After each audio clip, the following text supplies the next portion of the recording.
네, 예수를 위해 갇힌 나입니다. 아내는 제가 교회에서 열심히 봉사하는 모습을 지켜보고 저의 청혼을 흔쾌히 승낙해 주었습니다. 예수를 잘 믿는, 즉 예수를 위하여 갇힌 자라고 착각한 것이지요. 공동체 안에 있을 때는 저 스스로도 믿음이 좋은 줄 알았습니다. 그러나 결혼 후 신혼은 짧다고 생각하여 여행을 다니는 등 세상 즐거움을 조차 사느라 예배와 공동체 모임을 소홀히 했습니다. 그렇게 말씀과 점점 멀어지면서 저는 결국 예수를 위해 갇힌 자가 아니라 외도를 즐기는 죄에 갇힌 자가 되었습니다. 그러다 아내에게 외도가 발각되고 저희는 별거에 들어갔습니다. 아내가 이혼을 통보하자 저는 사는 게 너무 힘들고 괴로워서 다시 교회를 찾았습니다. 이후 예배를 드리면서 예수님을 떠나 살면 제가 하는 일이라곤 죄 짓는 것밖에 없음을 깨닫게 되었습니다. 그래서 눈물로 회개하며 죄의 속박에서 벗어나게 해주시기를 간구했습니다. 그러자 더 이상 구제할 길 없는 죄인이라고 생각되던 저를 예수님이 이미 십자가의 죽음으로 용서했다고 말씀하셨습니다.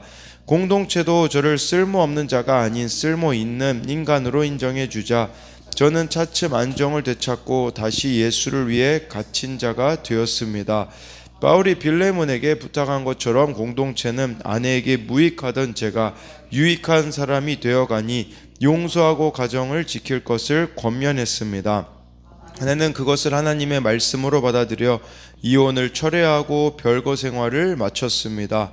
바울의 헌신적인 삶이 설득력 있었듯이 저희가 속한 공동체에도 남편이 외도한 일이 있지만 이혼하지 않고 가정을 지킨 부부가 있어 아내가 마음을 돌이킨 것입니다. 아내는 가끔 솟구치는 분노로 제게 화를 내기도 하지만 계속되는 예배와 공동체의 돌봄을 통해 조금씩 나아지고 있습니다. 이제는 전과 달리 서로가 상대보다 예수님을 더욱 믿고 의지하는 모습을 보게 됩니다. 이혼당하고 죄인으로 낙인 찍혀 쓸쓸한 인생길에 홀로 서 있을 뻔했는데 주님은 그런 저를 받아주시고 다시 일어설 수 있게 하셨습니다. 죄를 이길 수 있는 힘도 주셨습니다. 앞으로는 예전의 저처럼 죄에 갇힌 사람들에게 복음을 전하고 싶습니다. 그러기 위해 늘 예배와 말씀, 공동체를 가까이 하며 살아가겠습니다. 적용하기입니다.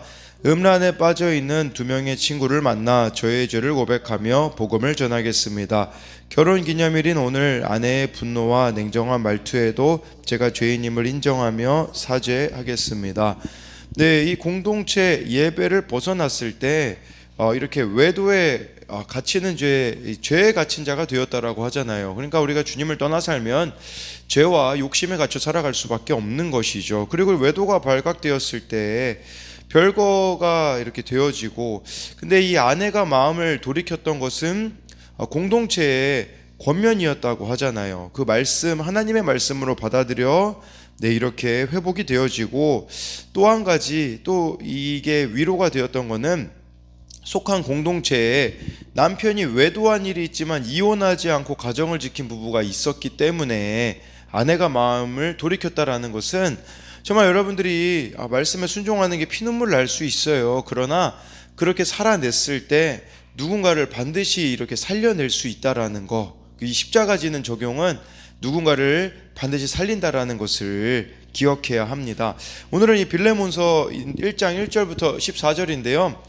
이 빌레몬은 바울의 바울과 이렇게 골로새 교회 지도자라고 할 수 있어요. 근데 이 빌레몬의 종이 있었거든요. 오네시모라고.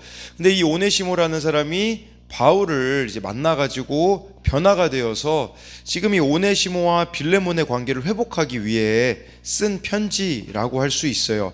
한 영혼을 바울이 얼마나 귀하게 여겼는지 알 수 있겠죠. 이 오네시모 한 사람을 위하여 이 편지를 빌레몬에게 직접 쓸 정도로 바울은 한 영혼이 전부였습니다.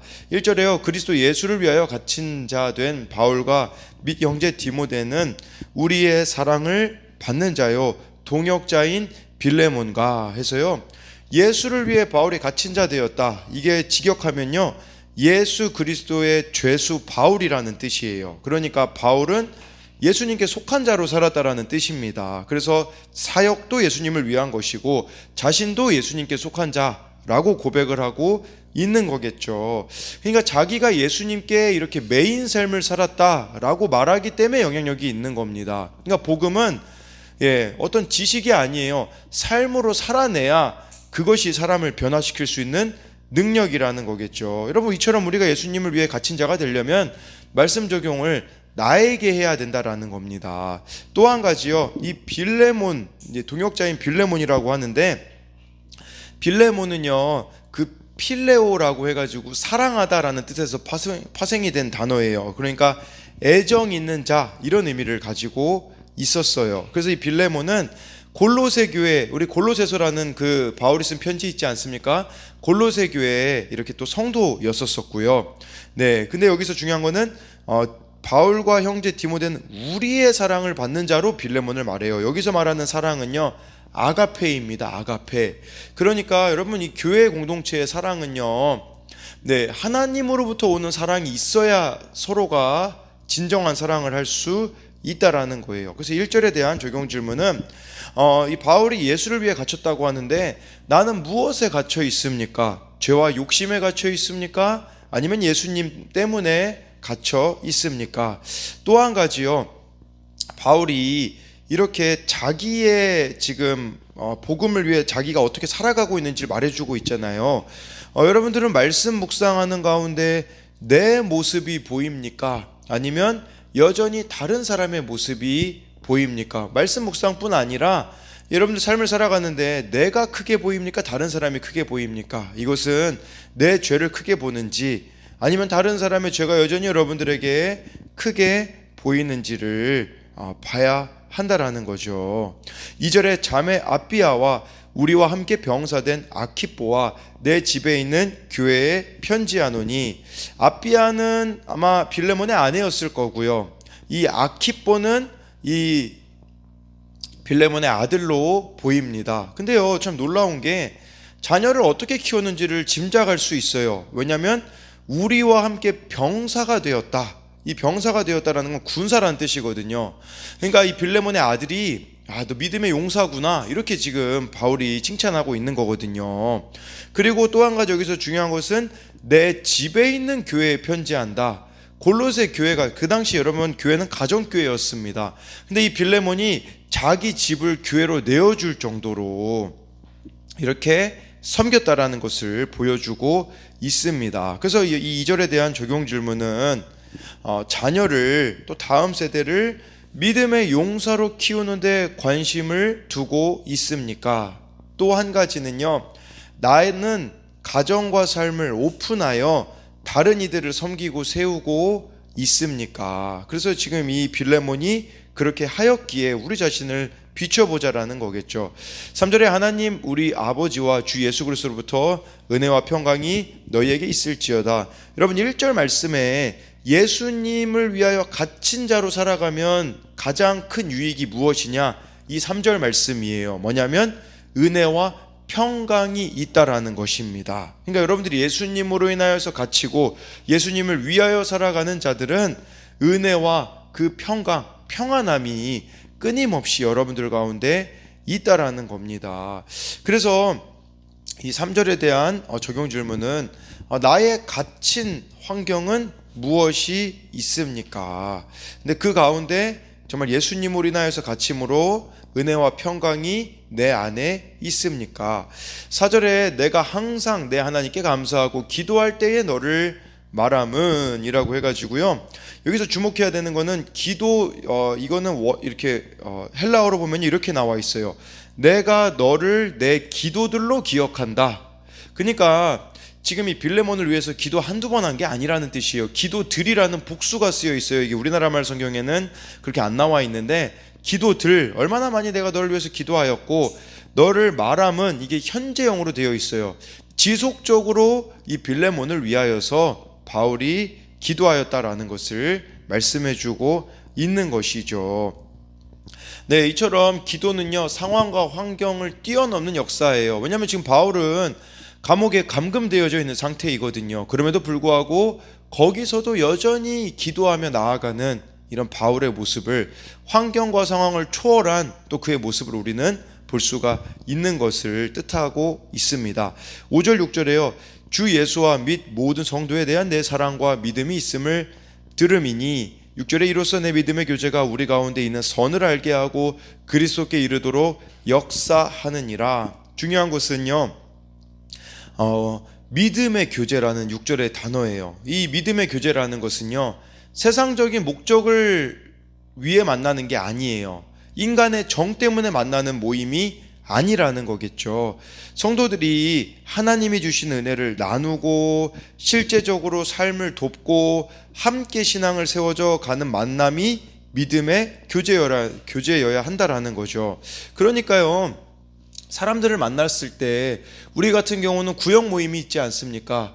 그때 이 믿음의 교제를 해야 돼요. 믿음의 교제란 말씀의 나눔이 있는 교제여야 되거든요. 근데 이게 없으면요, 세상 교제가 되어서 신세한탄을 하거나 뒷담화로 끝날 수 있는 위험이 있다라는 것이겠죠. 그래서 5, 6절에 대한 적용 질문은 내가 추구하는 교제는 믿음의 교제인가요? 아니면 세상의 교제인가요? 7절, 8절, 9절 보면요, 형제여 성도들의 마음이 너로 말미암아 평안함을 얻었으니 내가 너의 사랑으로 많은 기쁨과 위로를